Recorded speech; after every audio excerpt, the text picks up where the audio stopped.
Patricia. Bonjour Anne. Bonjour à tous. Bonjour à tous.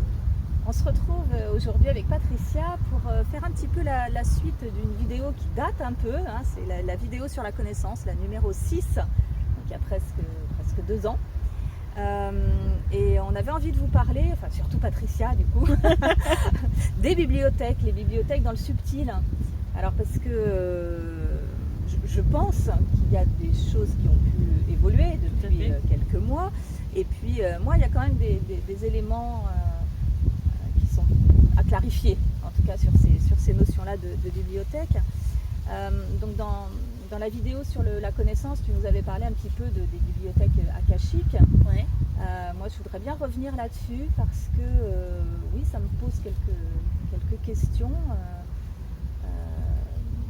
Notamment le fait, quel est l'intérêt d'aller chercher une information dans cette bibliothèque akashique si elle renferme en fait une infinité de connaissances. Pourquoi en choisir une? Pourquoi aller chercher une information particulière?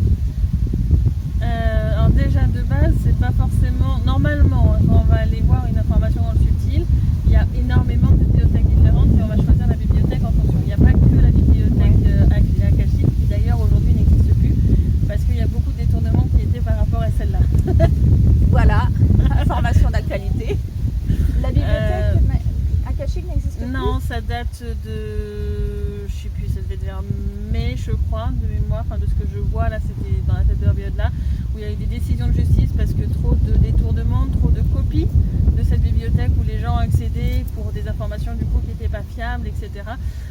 Donc du coup, il a été décidé de carrément enlever cette bibliothèque, de la redistribuer de manière différente, etc. Parce que dans la matière, souvent, ce qu'on entend, enfin moi de ce que j'ai entendu en tous les cas de ce qui était la bibliothèque akashique, c'était pour aller voir les autres incarnations que l'on a eues.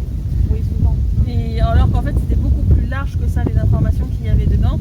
Et en fait le fait que beaucoup y accèdent de manière détournée ou de par des copies, ça générait des attaques, ça détruisait des livres, ça pouvait mettre comme des taches d'encre en fait dans les livres, dans la bibliothèque, etc.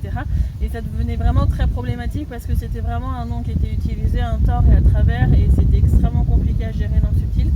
Donc par décision de justice, hein, ça a été décidé de complètement en fin de compte la restructurer et de changer son nom pour que en fin de compte à chaque fois qu'on utilise maintenant le nom akashique, s'il y en a qui l'utilisent, et ben en fait ça va directement, il y a des systèmes pour que ça soit envoyé directement en justice et pour vérifier en fin de compte l'intention des gens et les différents éléments.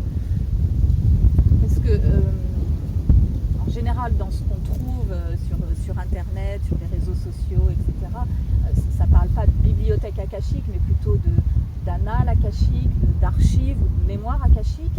Ouais, mais tout ça en fin de compte, dès qu'il y avait le mot akashique, ça renvoyait sur la bibliothèque. Il y avait des genres d'égrégores de systèmes qui renvoyaient dessus et du coup pour elle ça générait beaucoup d'énergie de constamment devoir réparer les choses et autre chose, donc du coup ça a été restructuré autrement. Donc moi je donnerai pas de nom de bibliothèque particulier. Je vais parler dans cette vidéo entre autres dans le réseau de connaissances des différentes bibliothèques qu'il peut y avoir, mais il y a des bibliothèques aussi sur d'autres réseaux, etc. Et c'est un peu expliquer un peu tout ce mécanisme pour que tout à chacun arrive à accéder après du coup à cette connaissance qui se trouve dans le subtil dans les différents réseaux. Et c'est plus ça mon but moi en expliquant les bibliothèques là, dans ces vidéos, c'est vraiment d'expliquer tout ça aux gens. Et d'ailleurs on a même prévu un exercice pratique pour que je vous explique en langage sacré comment y accéder, vous puissiez y accéder. Mais en fait, voilà, dans l'ancienne bibliothèque akashique, tu pouvais avoir certes des informations sur d'autres incarnations, mais tu pouvais avoir sur certains systèmes particuliers, notamment pas mal on va dire, je simplifie avec un mot français aéronautique, avec des trucs de fuselage et autre chose, mais il faut savoir que oui, même des trucs très techniques, forcément, il y a des bibliothèques qui contiennent ces informations-là dans le subtil. Du spatio-temporel, enfin je sais pas, il y a tellement de choses particulières que c'est de l'énergétique pure, de soins, il y a plein de choses. Bon. Alors attends, on va quand même clore le chapitre, pardon, sur ce qui est akashique en fait, puisque on continue de trouver sur YouTube par exemple des méditations pour accéder à ces mémoires akashiques. Ça sera ma réalité à moi, ma vérité à moi. Pour moi, elle n'existe plus. Et quand il y a ces vidéos-là, du coup, c'est souvent moi, dans ma vérité à moi, des vidéos où il y a énormément de corruption derrière et qui envoient sur des copies de l'ancienne bibliothèque et pas dans des bibliothèques qui sont licites en accord avec les lois licites. Donc pour toi, ça ne sert à rien d'y aller, de faire ces méditation-là, par exemple? Pour moi, c'est juste qu'on risque de se faire beaucoup attaquer. C'est ça, voilà, c'est ça. Pour moi, il y a plus un danger que réellement quelque chose qui est sécuritaire. Ok. Mais donc, il existe d'autres bibliothèques où on peut aller de façon plus sécurisée. Il y en a des milliers de bibliothèques. Oui. Et quand on veut visiter ces mémoires akashiques, c'est parce qu'on veut aller chercher une information pour je sais pas, pour résoudre un problème de notre incarnation actuelle, par exemple. Est-ce que ça, on peut quand même le faire encore actuellement chez les bibliothèques? Oui, il y a plein de bibliothèques qui peuvent correspondre, c'est juste que ça va être séparé différemment. Parce que toutes les informations qui sont liées à d'autres incarnations ne seront pas forcément dans la même bibliothèque. Ce sera plus, par exemple, tu auras une bibliothèque qui va contenir, par exemple, si tu as des pardons à faire. D'autres, si c'est une expérience particulière qui t'a apporté des connaissances. Et en fait, ça va être plus dispatché comme ça. Mais ça complexifie quand même, non? En fait, c'est plus un système d'archivage qui est différent. D'accord. Si tu veux aller faire un pardon, tu vas aller dans la bibliothèque des pardons. Tu vois, si tu veux aller vérifier la connaissance que tu as pu acquérir à un moment donné dans toutes tes incarnations, tu vas aller voir une bibliothèque. C'est pas par rapport du coup à d'autres incarnations, c'est plus une version large de tel domaine pardon, tel domaine connaissance, tel domaine je ne sais quoi. Et c'est plus ça en fait. C'est plus un archivage différent. Alors justement, tu parles d'archivage. Quand on parle de bibliothèque, on imagine que c'est des rayons entiers, avec des rayonnages entiers, avec des livres. Ouais. Ça ressemble à ça, les bibliothèques dans le sud? Alors il n'y a pas forcément que des livres. Tu peux avoir, pour ceux qui connaissent le film Harry Potter, un peu comme les pancines, vous voyez, des gros bassins où on peut voir des images dedans. Il peut y avoir des hologrammes, il peut y avoir des genres de films en fait, qui sont encore différents. Il peut y avoir juste des vocaux, il peut y avoir dans certaines bibliothèques un peu plus, je dirais, encore une fois, c'est grossi au niveau traduction, mais scientifique, où il y a des choses un peu plus qui vont être par rapport à de la création de quelque chose ou autre, où ça va être, je sais pas, des fioles ou des choses comme ça. Il peut y avoir un peu comme, tu sais, dans la matière, il existe des banques de graines ou autres pour garder certaines informations. Ben là, c'est pareil, tu vois, il peut y avoir ce genre de choses aussi. Donc en fait, c'est très varié, il n'y a pas que les livres, même s'il y a aussi les livres.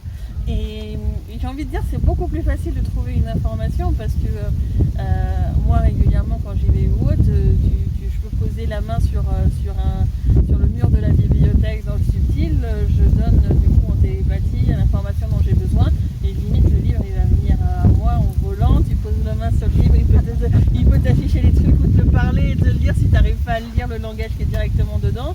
Parce que forcément c'est écrit dans plein de langages différents, pas qu'en langage sacré que je parle, ça peut être en réplique, ça peut être pas forcément des langages, donc les livres permettent dans la majorité des bibliothèques de pouvoir dire ce qu'il y a à l'intérieur.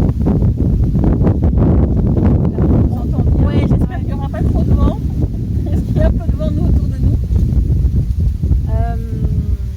Alors toi tu dis que tu y accèdes. Oui. Alors je ne sais pas si tu vas pouvoir nous expliquer comment tu fais ou en tout cas... Du coup je vais surtout l'expliquer dans la vidéo pratique parce que je vais vous inviter à y accéder aussi pour ce qui est mieux pour vous, mais souvent dans la vidéo quand je recherche une information, c'est qu'en fait je vais aller voir dans la bibliothèque, je vais aller vérifier des informations, même pendant les soins, mais pour moi c'est juste, en fait je vais regarder pour vous dans le vide, mais pour moi je vais aller accéder à un endroit, que ce soit aller voir une bibliothèque ou aller voir un guide spécialisé ou un maître dans un domaine, etc. Je vais aller chercher plusieurs informations, en faire une petite synthèse et puis le faire. C'est compliqué d'expliquer en français comment on fait pour y accéder parce que pour moi, à la limite, j'ai l'intention d'avoir une information sur ça, mon être sur un domaine, mon être à la connaissance, en fin de compte, à l'intérieur dans le subtil, un peu comme une cartographie, on va dire, des bibliothèques. Il va savoir vers laquelle aller et en fait, je vais m'y rendre pratiquement instantanément, en fait, un petit pied.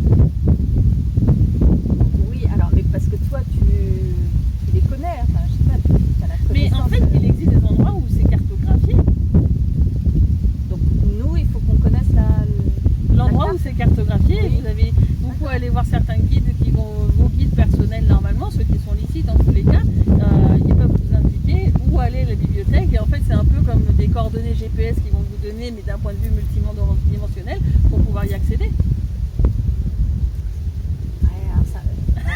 Non, c'est que j'ai beaucoup de mal à imaginer le fait qu'il y a une infinitude de connaissances, d'informations stockées. Et du coup, elles sont tout le temps remises à jour. Il faut savoir qu'il y a des choses, si même d'ailleurs il y a encore aujourd'hui des corruptions qui sont des fois trouvées dans les livres, etc. Dans ce cas-là, il va y avoir une copie des livres qui vont être faits en enlevant les corruptions qui auront pu être trouvées. C'est une façon différente de faire les choses. Pour moi, en fait, dans le subtil, si on regarde sur certains plans qui sont liés à au fait de vérifier l'information, il y a certains plans qui sont vraiment spécifiques. On regarde et si c'est clair, là, bah, du coup c'est plutôt une information qui est juste, et si c'est sombre, plus ça va vers le sombre, plus c'est corrompu. Alors notamment il y a le plan au choco, Koto et au poteau par exemple. Hein. Bon, je sais que ça ne va pas parler à tout le monde, mais c'est pour un peu indiquer des choses au parti de retraite aussi. Et donc du coup, ces informations sont là. C'est pas vérifié avec de l'amour ou autre chose, parce que ça, selon l'amour que vous utilisez, etc., c'est pas quelque chose qui va être fiable, à mon sens, en tous les cas dans ma vérité à moi.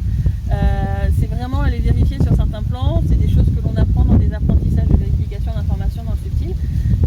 Et du coup, moi quand je regarde un livre, s'il y a de la corruption dedans, des fois il y a des mots qui peuvent paraître écrits pour d'autres, et que moi, ils vont pas rien avoir, il va y avoir des trous. Parce que je ne verrai plus ces mots qui sont corrompus. Donc si une page est liée, si une page a des taches blanches, si elle n'est pas de la bonne couleur, tout ça, ça va influer sur vraiment la qualité de l'information. Et c'est des choses qu'on vérifie aussi, et c'est pour ça qu'on quand on n'a pas encore beaucoup d'apprentissage sur les sécurités, sur la vérification d'informations, etc., on va souvent être bloqué à l'entrée des bibliothèques, et c'est quelqu'un qui va nous faire une copie des informations et qui va nous la donner pour éviter qu'on pollue les livres à l'intérieur. Oui, tu avais évoqué déjà cette histoire de pollution, de dégradation des livres dans la vidéo sur la connaissance. La vidéo étant très longue, Anne et moi-même avons décidé de séparer cette vidéo en 2 parties. Je vous dis donc à la semaine prochaine pour la 2e partie. À bientôt!